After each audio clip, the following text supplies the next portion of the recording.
नहीं गौर साहब हर पार्टी को एक दूंगा।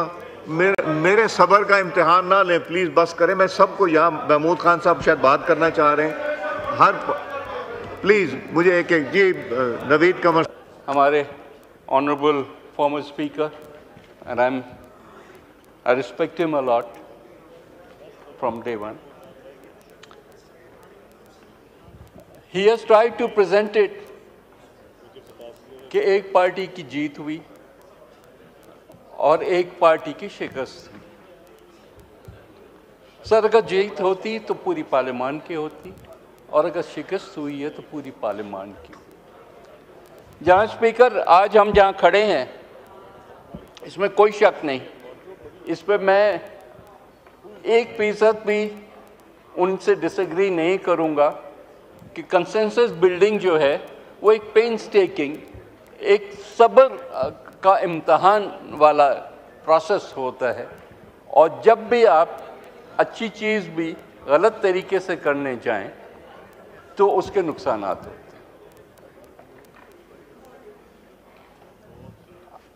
मैं खुद हिस्सा रहा हूँ 18th अमेंडमेंट के प्रोसेस का, और भी जितने प्रोसेसेस इधर इस हाउस में हुए हैं अल्लाह के फजल से, one has been part of that. ये भी काम वो है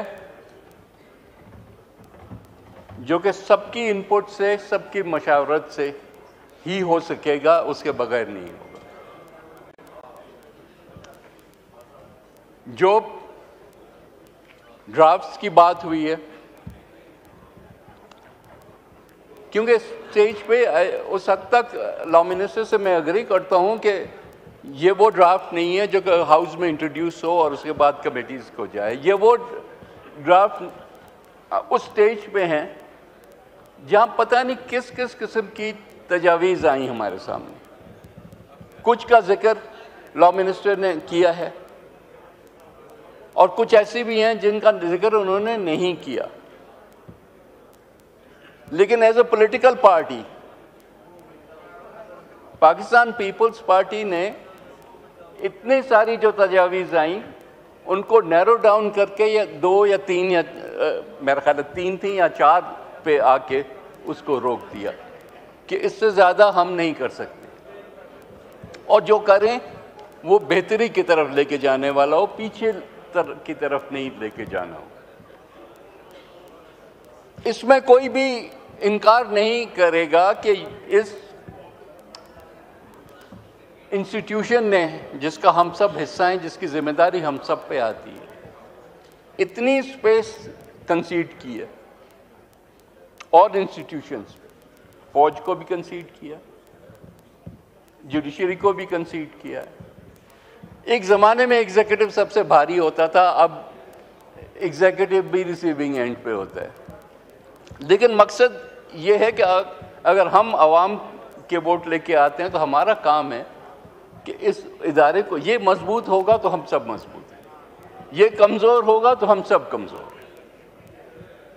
चाहे वो एक इंडिविजुअल पे अटैक होने की बात हो जो कि हालिया दिनों में हुआ, या पूरे इंस्टीट्यूशन की बात हो, हमें ये देखना चाहिए।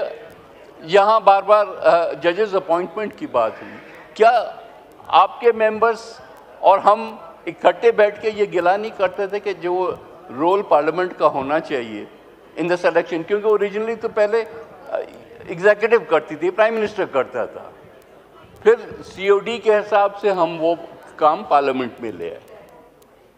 लेकिन जैसे अब मैं रिपीट नहीं करूँगा कि 19th अमेंडमेंट के थ्रू 18th में भी वो नहीं मिला हमें, टू बी ऑनेस्ट। 18th में भी जितनी हमारी बहस व मुबाहिसा हुआ उसमें हमें बहुत डाइल्यूट करना पड़ा, लेकिन उसके बाद 19 ने तो पूरी कंसेप्ट को ही उड़ा दिया। ये कहीं भी नहीं होता ना कि हम खुद ही एक इंसेस्टियस प्रोसेस क्रिएट कर दें कि मैं अपना जो है दोस्त या उसको ले आऊं और उसको कोई चैलेंज ना करे। ये नहीं होता। हर इंस्टीट्यूशन के ऊपर ओवरसाइट होती है, चेक होता है, चेक एंड बैलेंस होता है। तो उस लिहाज से this is not a demand of just this government, this is a demand of all parliamentarians. मुझे याद है हम सुप्रीम कोर्ट बार के सदर अली जफर साहब होते थे उस ज़माने में, and the committee went to see him, and he fully endorsed our viewpoint कि जी there has to be a balance.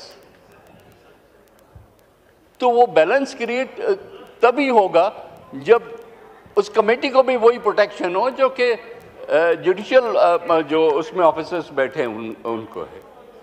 तो these are things, I am not sitting here to debate the entire amendment. मकसद ये कि there are many things जो कि public demand भी है, सिर्फ इस वक्त की. एंड खुदा का वास्ता है हर चीज़ को आज की सियासत के चश्मे से ना देखी. पहले भी वाई डू यू थिंक कि 18th अमेंडमेंट के टाइम पे हम कॉन्स्टिट्यूशनल कोर्ट नहीं बना सके? इसमें हमारे दोस्त बैठे हैं, नाराज़ होंगे मुझसे, तो भले नाराज़ हों. PMLN ने ये सोचा कि इफ्तिखार चौधरी बैठा है तो वो हमारा जज है, तो मारेगा तो इनको मारेगा. बस तारीख ने आपको दिखाया कि ऐसा कोई चीज़ नहीं होती, ऐसी कोई चीज़ नहीं होती.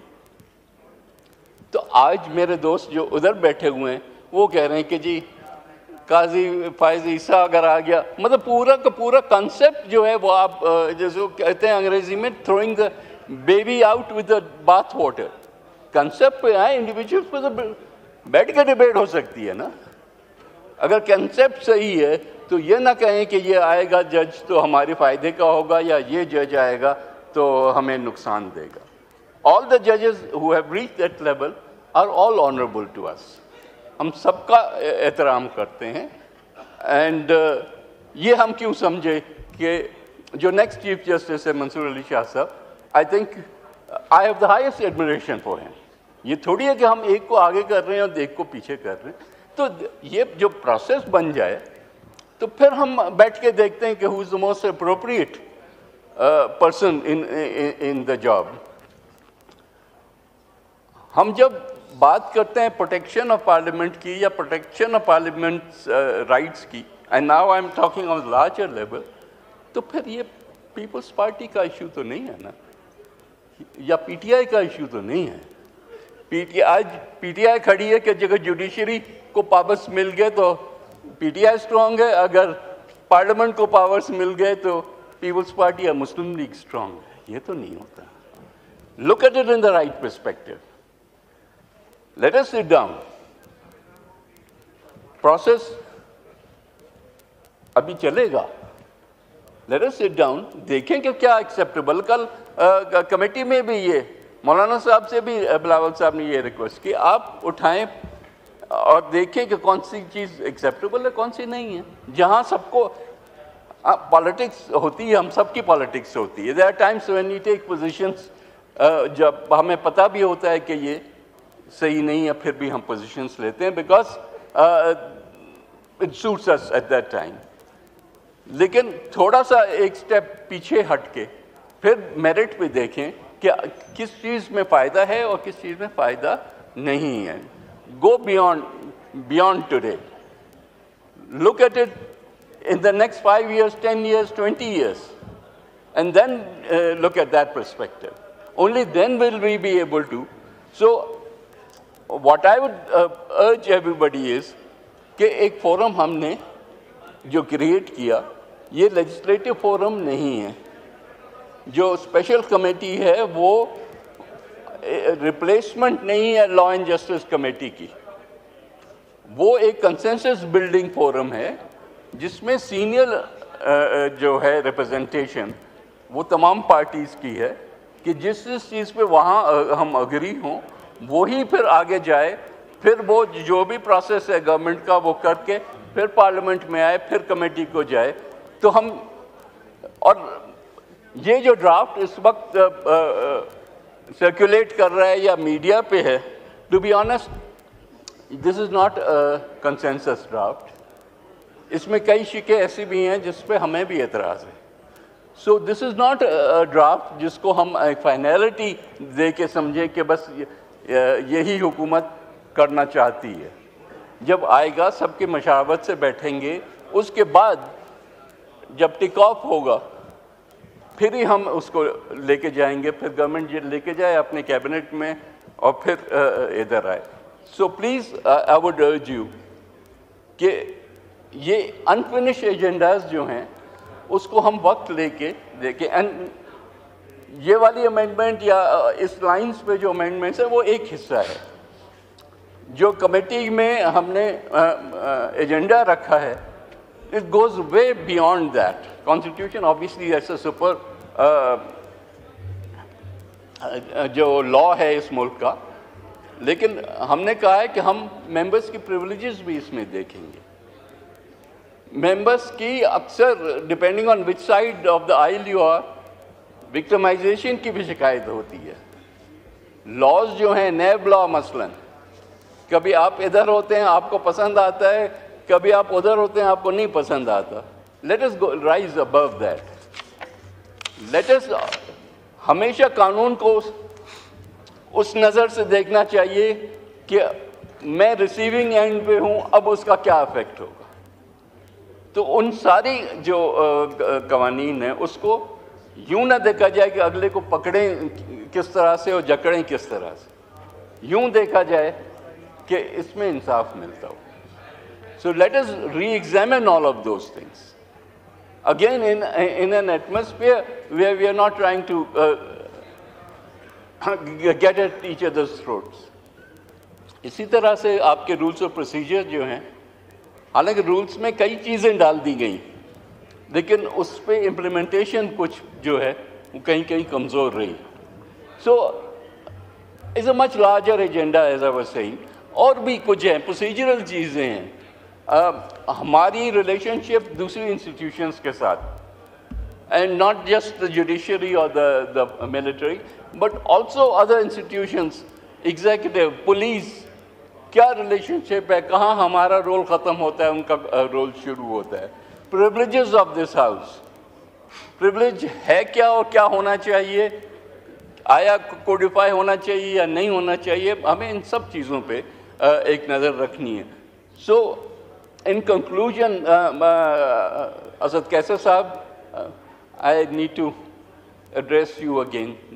Don't accuse us कि हम कोई शब खून मानने वाले थे। हमारा भी दिल वही करता है जो आपका करता है। मे भी आपका शायद खान साहब को बाहर निकालने का एक एस्पेक्ट है जो कि, लेकिन इंस्टीट्यूशनली राइट्स के हिसाब से हम और आप में कोई फ़र्क नहीं।